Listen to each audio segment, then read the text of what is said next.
रे गोरी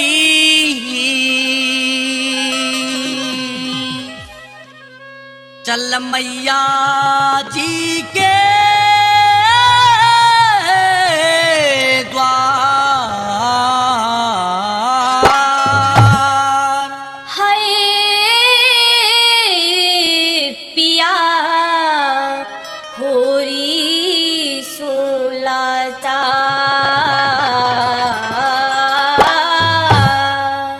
रे गोरी चल मैया के द्वार। ओ पिया होरी सुलाता मेरे पे चल ना जाता। दर्शन करके देख बावली सुन ले गिरा माता चले मैया जी के द्वार। ओ पिया होरी सुलाता मेरे पे चल ना जाता।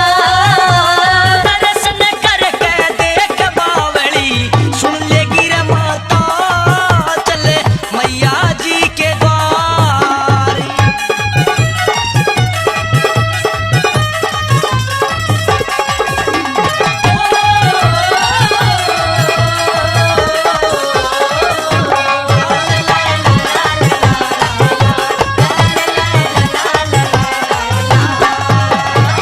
जो कोई बिरा जावा दर पे काम ये बड़े बावली काम ये बड़े।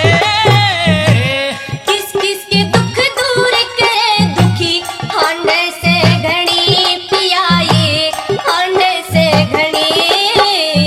आइए सुने देखे रे सुने देखे मैया शेरायाली। पिया तेरे दर की ठोकर